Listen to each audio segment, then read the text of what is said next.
நோக்கி ஆர்வத்தோடு ஒருத்தர் வருகிறார், அவரை விரட்டுற, உன்னை அலட்சியப்படுத்துறவனுக்கு போய் அறிவுரை சொல்லிக்கிட்டு இருக்கிறானே, இப்படி எவ்வளவு கடும் வார்த்தை.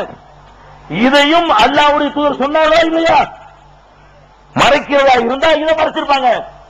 அவர்களை பத்தி எப்படிப்பட்ட உயர்ந்த அபிப்பிராயம், ஏன் ரசூலுல்லாஹ் இப்படி செஞ்சாங்க நம்மளே நினைக்கிறோம், எதுக்கு இப்படி ரசூல் நடந்துக்கிட்டாங்க, அப்படி நினைக்கிற அளவுக்கு உள்ள ஒரு சம்பவத்தையும் நபி ஸல்லல்லாஹு அலைஹி வஸல்லம் அவர்கள் சொல்லி அபஸவத்தவல்லா என்ற அந்த சூறாவில் இன்னைக்கு இடம் பெற்றிருக்கா இல்லையா?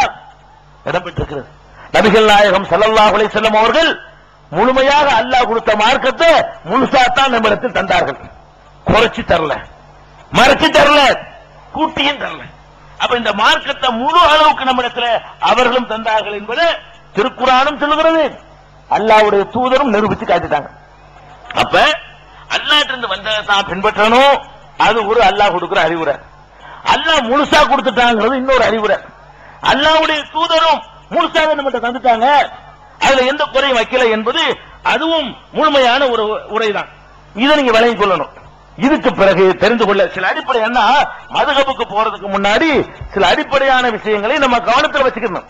ஏன்னா திடீர்னு மதுஹப்னா உங்களுக்கு வழங்காது. என்னத்துக்காக வேண்டி சில மதுஹப்ல நம்ம மாறுபட்ட கருத்து கொள்றோம்னா, திருக்குர்ஆன் அப்படி சொல்றதுனாலதான் அந்த கொள்றோம். அது நீங்க அடிப்படையில இருந்து ஒரு மேலோட்டமா சும்மா நுனிப்புள் மேகிற மாதிரியான ஒரு முடிவில் நம்ம சில விஷயங்களை எதிர்ப்பதில்லை.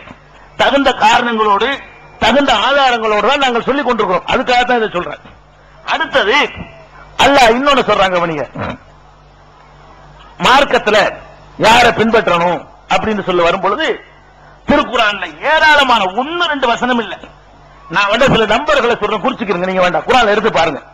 திருக்குர்ஆன்ல 8வது அத்தியாயம் 20-21 வசனம், 24வது அத்தியாயம் 54வது வசனம், 5வது அத்தியாயம் 92வது வசனம், 8வது அத்தியாயம் 46வது வசனம், 47வது சூரா 33வது வசனம், 64வது சூரா 12வது வசனம், 3வது சூரா 132வது வசனம், 4வது சூரா 80வது, குர்ஆன்ல இவ்வளவு இடத்துல 80வது வசனம், 24வது சூரா 56வது ஆயத்து வசனம், 58வது சூரா 13வது வசனம், 3வது சூரா 32வது வசனம், 33வது சூரா 71வது வசனம், 48வது சூரா 17வது வசனம், 49வது சூரா 14வது வசனம், 24வது சூரா 52வது வசனம், 4வது சூரா 69வது வசனம், போய்கிட்டே இருக்கு பாருங்க. அவ்வளவு இடத்துல எல்லாம் சொல்றான். 3வது சூரா 53வது வசனம், 3:53, 9:71, 33:21, 4:59, 4:65, 33:36, 24:48, 16:116, 24:51, 3:31, 7:158, 4:115, 24:47. இவ்வளவு இடத்துல குர்ஆன்ல எத்தனை இடத்துல பாத்துக்கிறீங்களா? இவ்வளவு இடத்துல அல்லாஹ் சொல்றான், அத்தீஉல்லாஹ் வ அத்தீஉர் ரசூல், அல்லாஹ்வுக்கு கட்டுப்படுங்கள், ரசூலுக்கும் கட்டுப்படுங்கள். வேற யாரு கட்டுப்பட சொல்லல, அஜர்த்துக்கு கட்டுப்படுங்கள் சொல்லல, இமாமுக்கு கட்டுப்படுங்கள் சொல்லல, அவுலியாக்களுக்கு கட்டுப்படுங்கள் சொல்லல, மௌலானாக்களுக்கு கட்டுப்படுங்கள் சொல்லல, பாரம்பரிய பழக்க வழக்கத்துக்கு கட்டுப்படுங்கள் சொல்லல. அல்லாஹ் என்ன சொல்றான்? அத்தீஉல்லாஹ் வ அத்தீஉர் ரசூல், அல்லாஹ்வுக்கு கட்டுப்படுங்கள், அல்லாஹ்வுடைய ரசூலுக்கு கட்டுப்படுங்கள், அப்பதான் நீங்கள் வெற்றி பெறுவீர்கள். நீங்கள் மூமின்களாக இருந்தால் அல்லாஹ்வுக்கு கட்டுப்படுங்கள், ரசூலுக்கு கட்டுப்படுங்கள். இப்படியே பல இடங்கள் அல்லாஹ் என்ன செய்யறான், அப்படி அல்லாஹ் ரசூல் கட்டுப்படலைன்னா உங்க அமல் பாழாகிவிடும். பல இதை சொல்லிவிட்டு பல ரிசல்ட் சொல்லுவான். சில இடத்துல சொல்லுவான் அல்லாஹ்வுக்கு கட்டுப்படு, ரசூலுக்கு கட்டுப்படு, அப்பதான் நீ மூமின். சில இடத்துல சொல்லுவான் அல்லாஹ்வுக்கு கட்டுப்படு, ரசூலுக்கு கட்டுப்படு, அப்பதான் வெற்றி பெறுவ.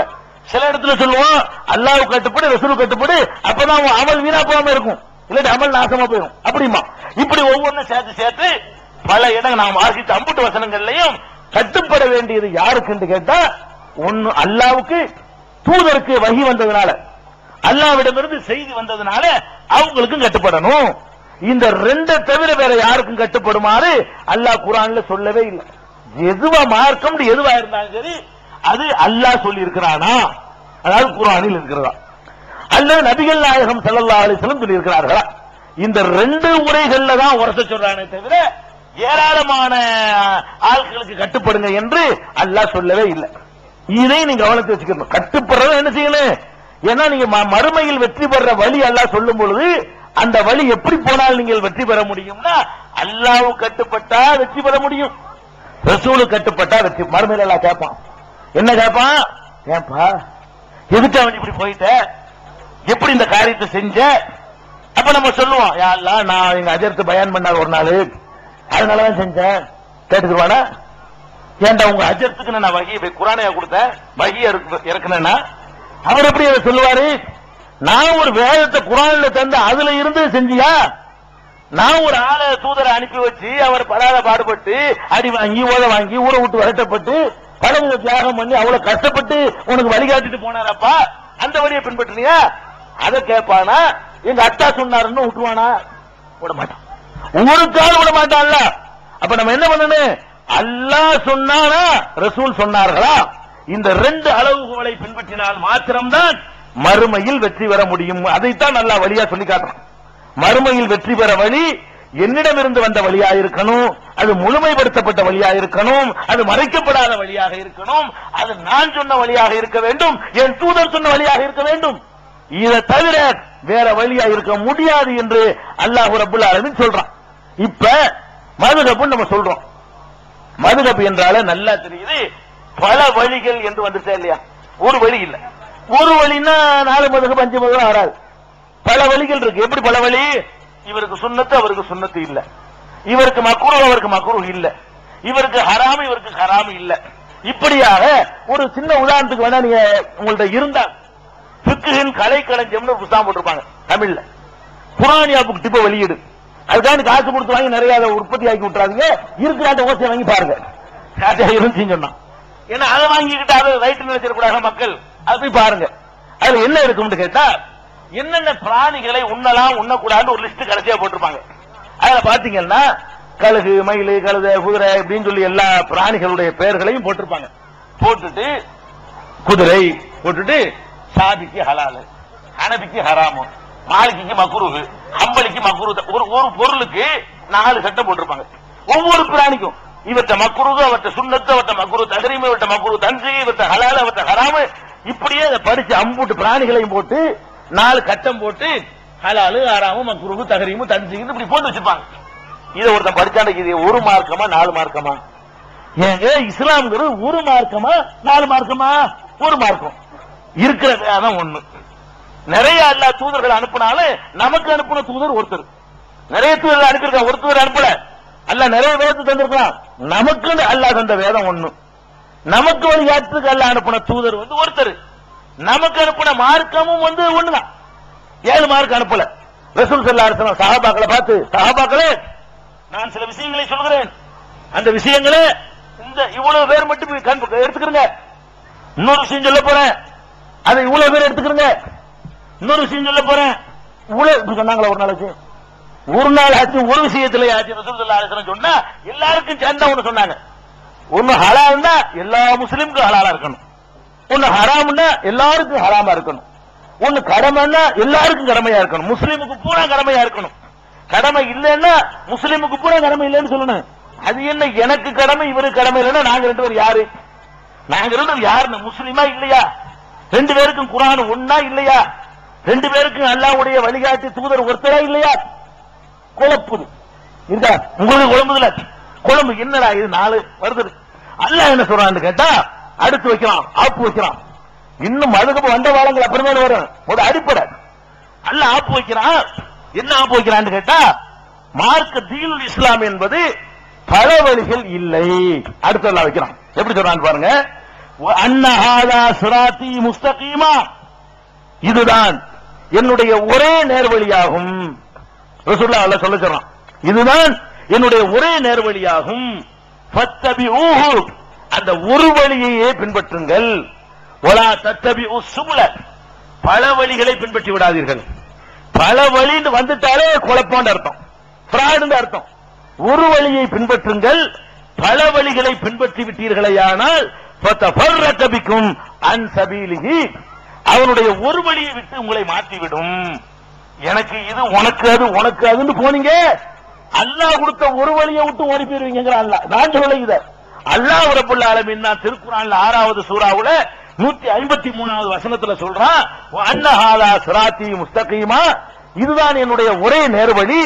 ஃபத்தபிஊஹு, இதனையே பின்பற்றுங்கள்.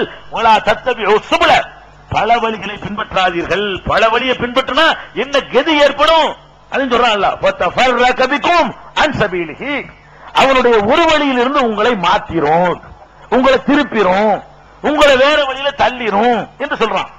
அதோட நிறுத்திக்கிறல. அப்புறம் ذَلِكُمْ وَصَّاكُمْ بِهِ لَعَلَّكُمْ تَتَّقُونَ, இதைத்தான் அல்லாஹ் உங்களுக்கு வசியத்து செய்கிறார். வசியத் வசியத்துனா வழங்குறா, ஒரு மனிதன் முக்கியமான ஒரு காரியத்தை மறைச்சு மறைச்சு கோடி கோடியா சேர்த்து வச்சிருப்பான். சொல்ல மாட்டான், பொண்டாட்டிக்கும் சொல்ல மாட்டான், பிள்ளைக்கும் சொல்ல மாட்டான், அண்ணன் தம்பிக்கும் சொல்ல மாட்டான், சேர்த்து வச்சிருப்பான்.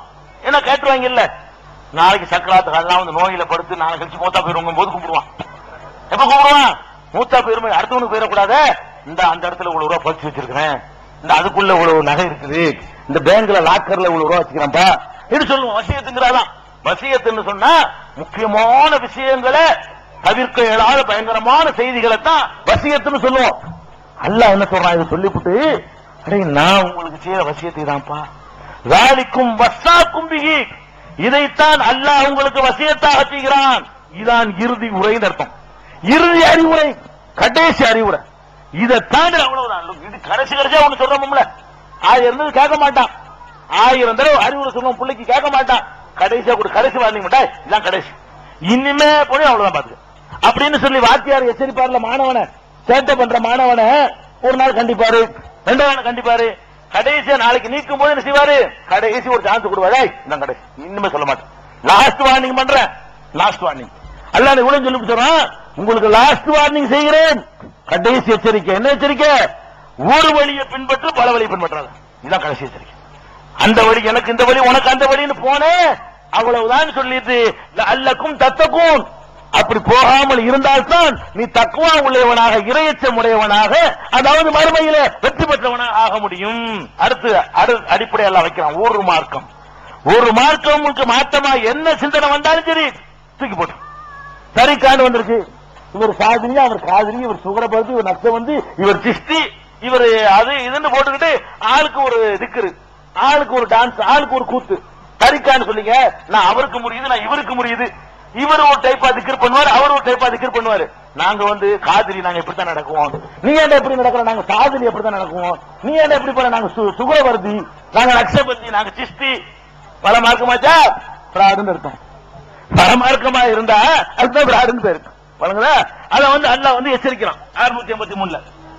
அதுக்கப்புறம் சொல்றான் 45:18 ثم جعلناك على شريعة من الأمر فاتبعها, தெளிவான ஒரு மார்க்கத்தில் உம்மை ஆக்கியிருக்கிறோம் முகமதே, தெளிவான ஒரு மார்க்கத்தில் உம்மை ஆக்கியிருக்கிறோம், ஃபத்தபிஹா, அதையே பின்பற்றி, வலா தத்தபி அஹ்வா அல்லதீன லா யஅலமூன், அறியாதவர்களுடைய மனோ இச்சைகளை நீ பின்பற்றி விடாதே, ஒரு வழியை பின்பற்று, ஒரு மார்க்கத்தை பின்பற்று என்று சொல்லி அல்லாஹ் 45:18 சொல்லி காட்டுகிறான். அதை விட 6:159 கடும் எச்சரிக்கை. நல்லா கவனிங்க. 6வது சூராவுல 159வது வசனத்தில் அல்லாஹ் சொல்லி காட்டுகிறான், இல்லல்லதீன ஃபர்ரகூ தீனஹும் வ கானூ ஷியஅன் லஸ்த மின்ஹும் ஃபீ ஷை. கடும் வார்த்தை. இன்னல்லதீன ஃபர்ரகூ தீனஹும், யார் தங்களுடைய தீனை, மார்க்கத்தை பலவாறாக பிரித்து விட்டார்களோ. விளங்குதா? பலவாற பிரிக்கிறேன் அர்த்தம், எனக்கு இவர் ஹலாலு, எனக்கு இது ஹராம், உனக்கு மக்ரூஹ், எனக்கு ஹராமு, உனக்கு வந்து வாஜிபு, எனக்கு வந்து சுன்னத்து என்று சொல்றவங்க இதை பிரிக்கிறது. மார்க்கத்தை பலவாறாக யார் பிரித்து